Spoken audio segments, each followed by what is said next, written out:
18వ తారీఖు నాడు మరి బంద్ ప్రకటించడం దాని విషయంలో ఈరోజు ఈ కార్యక్రమాన్ని ఏర్పాటు చేసుకోవడం జరిగింది.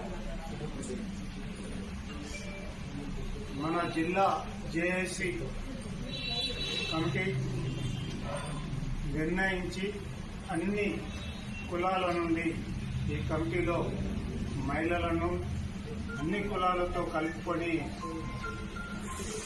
జేఏసీ కమిటీని మరి తెలంగాణ రాష్ట్ర జేఏసీ చైర్మన్ మరి జాజుల శ్రీనివాస్ గారు మిగతా రాష్ట్ర సంఘాలు కూడా కలిసి ఈ జేఏసీని ఏర్పాటు చేసి సంగారెడ్డి జిల్లాకు మమ్మల్ని చైర్మన్ గా మాతో 30 మందితో కమిటీ వేసి అవకాశాలను మా సంగారెడ్డికి ఇవ్వడం జరిగింది.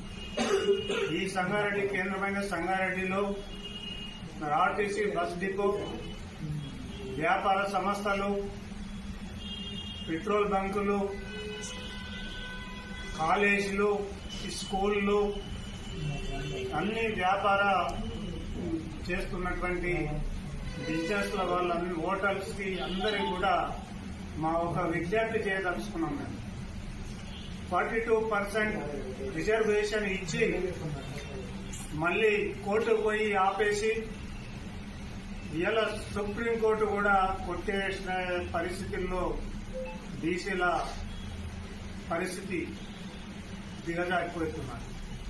మరి దీనికి రాష్ట్ర ప్రభుత్వం కూడా గట్టి నిర్ణయం తీసుకొని అవసరమైతే బీసీలతో ఉద్యమానికి రాష్ట్ర ప్రభుత్వం కూడా ఒత్తిడి తేవడానికి సహకరించాలని కూడా ఈ సందర్భంగా మేము డిమాండ్ చేస్తా ఉన్నాం. రేపు 18వ తారీఖు నాడు జరిగే బంద్కు ప్రతి ఒక్క బీసీ విద్యార్థి, ప్రతి ఒక్క బీసీ అభిమానించే నాయకులు మరి బంద్లో పాల్గొని ఈ బంద్ విజయవంతం చేయాలని